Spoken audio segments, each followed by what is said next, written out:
Oi, meu nome é Thaisa Mendes e a minha dupla é Ana Beatriz. Esse trabalho é um trabalho avaliativo da disciplina de Cinética Química, ministrada pelo professor Dr. Cairo Lima Pinheiro, e o artigo escolhido para estudo é a influência da temperatura e do método de mistura na formação do silicato de zircônio via reação em estado sólido. Esse aqui é o nosso sumário que vocês vão poder acompanhar durante a apresentação, e eu vou iniciar falando sobre a introdução. O silicato de zircônio, ele é um elemento de grande interesse em diversas áreas da indústria, especialmente naquelas áreas que abrangem a ciência dos materiais, a parte físico-química e a parte de estudo de cinética química, devido às seguintes propriedades desse elemento. Ele é uma matéria-prima mineral, ou seja, pode ser extraído do subsolo, ele possui alto índice de refração, possui também propriedade de inércia química e a capacidade de acomodar grande número de íons dopantes, o que dá a ele a característica de ser um cristal hospedeiro. É, Dentre essas diversas indústrias, dessas diversas áreas da indústria que ele pode ser aplicado, duas se destacam muito, sendo a primeira delas a produção de esmaltes e vidrados, onde o silicato de zircônio utilizado aqui, ele é de origem natural ou somente beneficiado, ou seja, ele passou por algum processo muito simples de limpeza, como extração de pedras ou extração de baus, mas nem algum tipo de reação química. E aí, a sua aplicação normalmente é atuante como pacificador, e durante a utilização desse elemento químico, ele acaba formando composto heterogêneo, um composto heterogêneo de extensão nanométrica. Já na indústria de pigmentos cerâmicos, ele é obtido a partir da reação da formação da zirconita a partir dos minerais individuais badaleita e quartzo. E aí, como se trata de pigmentos aqui, é muito interessante a coloração que esse elemento vai adquirir quando ele entra em contato com alguns íons que passam pelo processo de dopagem, como é o exemplo do íon praseodímio, que quando dopado em contato com esse elemento, ele adquire coloração amarela, e no caso do vanádio, a coloração adquirida é azul turquesa, e no encapsulamento com hematita, a coloração obtida é rosa coral. Sabendo isso, é importante também ressaltar os principais fatores que influenciam na reatividade dos sólidos e das reações em estados sólidos, sendo eles a temperatura, a distribuição de tamanho das partículas e a efetividade das misturas. É claro que existem diversos outros fatores que podem influenciar nisso, mas esses são os mais destacados atualmente nas indústrias e nos estudos cinéticos como um todo. Em relação à temperatura, ela tem uma relação com a energia de ativação, de maneira que a energia de ativação ela é exponencialmente proporcional à temperatura. Por questões de conceituação, é importante ressaltar que a energia de ativação ela é uma barreira energética que os reagentes precisam ultrapassar para que eles consigam se transformar em produto. Além disso, tanto a energia de ativação como a temperatura elas possuem influência direta na taxa de reação. E aí isso pode ser observado através da equação de Arrhenius, onde se tem que a constante de reação ela é igual ao fator de frequência multiplicado pela exponencial da energia de ativação dividido pela constante do gás vezes a temperatura. Essa equação ela pode ser dada também de forma linearizada, de forma que o logaritmo da constante da taxa é igual ao logaritmo do fator de frequência menos a energia de ativação dividido pela constante dos gases vezes a temperatura. Já em questão da propriedade de distribuição de tamanho de partículas, tem-se que a velocidade da reação por unidade de volume, ela está ligada diretamente ao raio de cada partícula. E aí, isso pode ser até um pouco intuitivo de entender, de forma que quando se observa uma reação, a gente tem que as partículas de menores tamanhos, ou seja, as partículas mais pequenas, elas tendem a ser consumidas ou reagirem mais rápido do que as partículas maiores. E aí, existem parâmetros físicos associados a essa propriedade, como alguns citados aí abaixo, como a área e energia superficial, a velocidade de dissolução, sublimação, dissociação, reação química com outras espécies e também a espessura da camada de produto formada, que tem ligação direta com o tamanho desse raio de cada partícula. Já a propriedade de efetividade das misturas, ela é uma característica que diz respeito à natureza e número de pontos de contato entre as partículas, de forma que ela também proporciona a capacidade de diferenciar as reações heterogêneas de reações sólido-líquido e de reações sólido-gasoso. Além disso, como nesse experimento a gente está tratando de um caso de reações em estados sólidos, as partículas aqui, elas estão fixas, ou seja, elas dependem diretamente da extensão do contato inicial entre os reagentes. E aí, isso está dependendo também diretamente do processo de mistura ao qual essas partículas são submetidas. E aí, nessa figura abaixo, é possível ilustrar, na primeira situação, a gente tem várias partículas em um alto estado de aglomeração, porém está tendo um baixo número de pontos de contato por unidade de volume. E aí, quando esse elemento ele é submetido a uma mistura, quando ocorre a mistura dos reagentes, a gente pode observar um próximo estado, onde tem baixo estado de aglomeração, porém tem um alto número de pontos de contato por unidade de volume, ou seja, essa mistura que ocorreu, ela foi efetiva. E aí a Bia vai falar um pouco agora sobre os materiais e métodos. Então, os autores eles dividiram os métodos em 3 principais etapas. A primeira sendo o preparo das composições, a segunda, a caracterização da intimidade da mistura, e a terceira, a caracterização da cinética da reação. Aqui temos um pequeno fluxograma explicando mais ou menos o que exatamente eles vão fazer durante todo o experimento, onde, resumidamente, eles misturaram determinadas quantidades de dióxido de zircônio e dióxido de silício em dosagens, no caso, dosando-as e misturando-as em 2 tipos diferentes de mistura, um com moinho de martelos e outro com moinho de bolas a seco, analisando algumas amostras em microscopia eletrônica de varredura, e em seguida, e simultaneamente, essas amostras foram queimadas em 3 diferentes temperaturas por 3 horas, e em seguida foram desaglomeradas em almofarize, com o auxílio do pistilo, claro, e colocadas em uma análise de difração de raio-x. Vou entrar um pouquinho em detalhes com essas etapas agora. Primeiramente, no preparo das composições, ele utilizou uma proporção de igualdade molar, representando uma fração mássica, mais ou menos, de 32,8% de dióxido de silício e 67,2% de dióxido de zircônio. Claro, levando em conta o diagrama de fases a seguir, onde percebe-se aqui que a altas temperaturas de mais ou menos 1470 graus, tem-se uma mistura da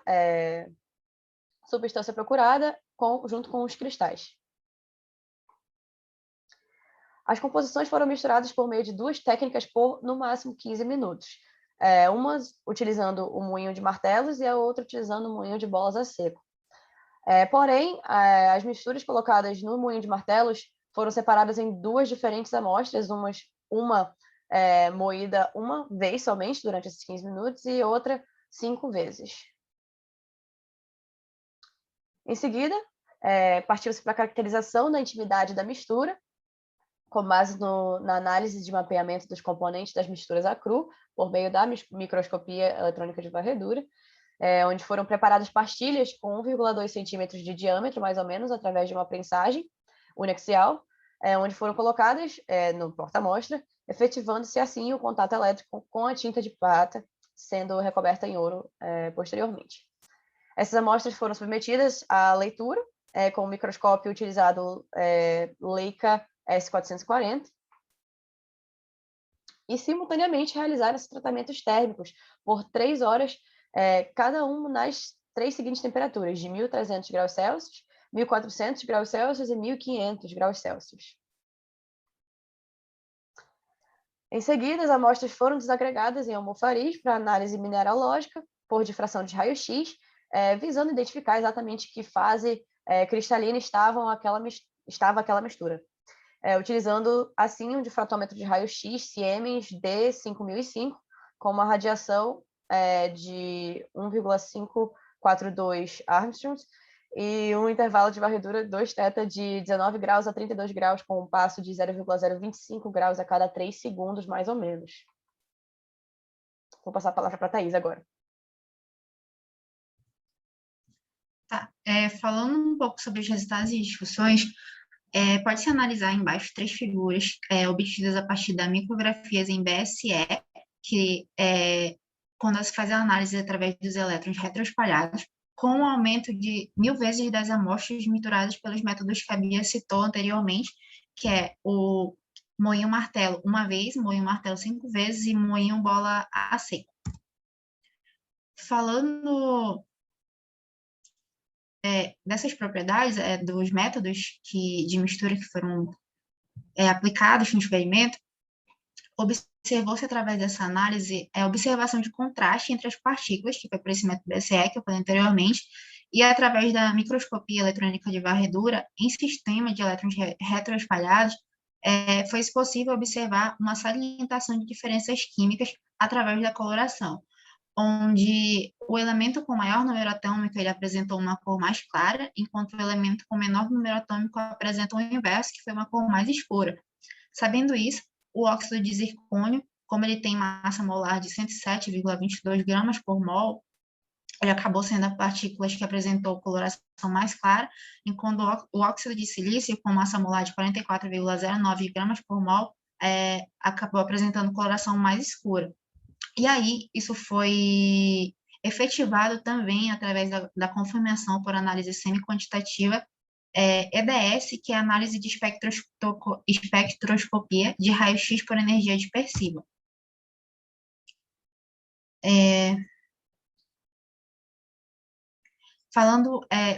Observando esse transporte do tipo de mistura, quando se passou da técnica de moer um martelo uma vez para a técnica de moer um martelo 5 vezes e depois para a técnica de moer um bola seco, observou-se que houve um aumento de homogeneidade das partículas na área que estava sendo analisada, e, consequentemente, isso gerou um aumento de contato por unidade de volume das partículas. E aí, como foi visto anteriormente, esse aumento de contato, ele influencia diretamente no desempenho das reações, ou seja, se teve uma reação em estado sólido com maior desempenho. E aí, os autores do artigo também decidiram ressaltar que o tamanho das amostras, ele não mudou durante o processo de mistura, ou seja, essa é uma comparação que pode ser feita, já que o tamanho da amostra se manteve constante e essa diferença de desempenho na reação se alterou conforme o método de mistura. E aí, falando agora um pouco sobre uma análise de temperatura, tem-se aqui os resultados por difração de raio-x obtidos no experimento, onde no primeiro gráfico a gente tem para as variações de temperatura que havia citado anteriormente de 1.300, 1.400 e 1.500 graus Celsius, e do outro lado a gente tem o gráfico da área de pico principal da zirconita através da amostra misturadas por moinhos de bola. Aí, tendo visto esses gráficos, a gente pode observar que a temperatura ela tem uma forte influência nas reações dos estados sólidos, e a partir de 1.300 graus Celsius começou a surgir picos relativos ao silicato de zircônio, e aí, conforme aumentava a temperatura para as temperaturas de 1.400 e 1.500 graus Celsius, esses picos eles continuaram surgindo e aumentando até que a sílica inicial botada no experimento fosse toda consumida ou toda amorfizada. E aí, além desse pico do silicato de zircônio, também houve o aparecimento de um pico do polimorfo do quartzo, que é a cristobalita. E aí também observou-se que, conforme aumentou o pico dos reagentes, houve um decréscimo do pico dos produtos colocados na reação. E essa área de pico também, conforme se observou no gráfico, ela cresce de forma exponencial, indo de encontro à lei da equação de Arrhenius, que quanto maior a temperatura, maior será a velocidade da reação, tanto que aquele gráfico que a gente conseguiu observar anteriormente, ele vai bem de acordo com o gráfico da equação de Arrhenius linearizada. Já aqui, a gente tem os resultados da difração de raio-x para diferentes métodos de mistura, onde do primeiro lado a gente consegue ver a intensificação disso para a evolução da área de pico principal da zirconita, e depois, do outro lado, a gente tem esse comportamento do método de mistura para a amostra que foi calcinada a 1.300 graus Celsius por 3 horas, e aí fica bem claro nesse gráfico que o método de mistura mais efetivo, que proporcionou uma maior área de pico principal, foi o método de moinhos de bola. E aí, sabendo isso, a efetividade da mistura ela é muito importante para a cinética da reação química, de forma que esse aumento da rigidez ele leva ao aumento dos picos relativos do silicato, tanto da zircônia quanto do polimorfo que foi formado, que foi a cristobalita, e aí, como dito anteriormente, vai ocorrer, consequentemente, uma diminuição dos picos dos produtos, que são os chamados precursores, que é o dióxido de zircônio e o dióxido de silício. Além disso, houve um aumento do ponto de contato entre as partículas no método de moinho de bola e um aumento da eficiência de mistura e maior cinética da reação. Aqui está o comportamento, do mesmo comportamento que a gente viu anteriormente, para a amostra calcinada de 1.400 graus Celsius por 3 horas, e aí fica claro de novo que o método mais efetivo de mistura é o de moinho de bola, e um comportamento bem semelhante para a amostra calcinada a 1.500 graus Celsius por 3 horas.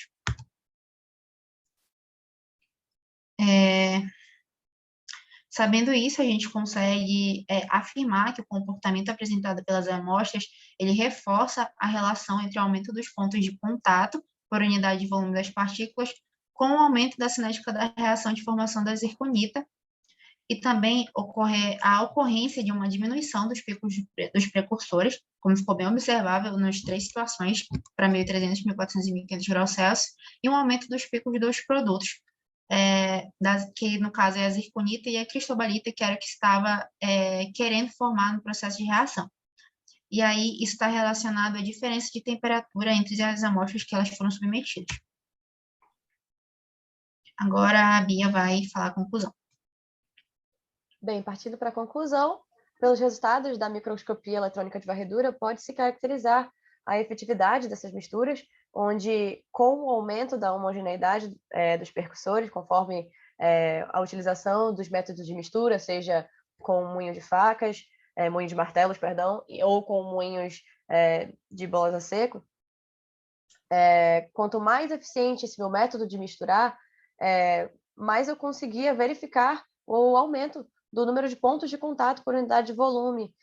da minha amostra, sendo esse um fator limitante para as reações via estado sólido, como a Thaisa falou, a partir da lei,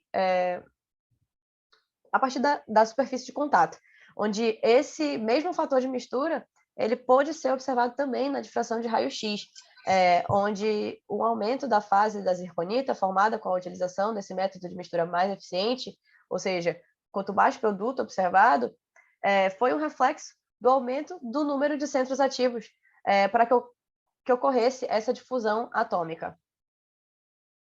E quanto à temperatura, os resultados da difração de raio-x mostraram também a importância dela, principalmente na área de calcinização, do desenvolvimento do cristal que a gente estava procurando, de zirconita, atuando de acordo com a lei de Arrhenius, que a Thaisa falou anteriormente, onde linearizada, onde essa equação que inclui a constante de reação e o inverso da temperatura, elas mostram-se realmente inversamente proporcionais e possuem um comportamento exponencial, que resulta nesse aumento da velocidade da reação conforme o aumento da temperatura de queima. Essas foram as referências bibliográficas utilizadas no projeto. Muito obrigada pelo tempo e pela disponibilidade.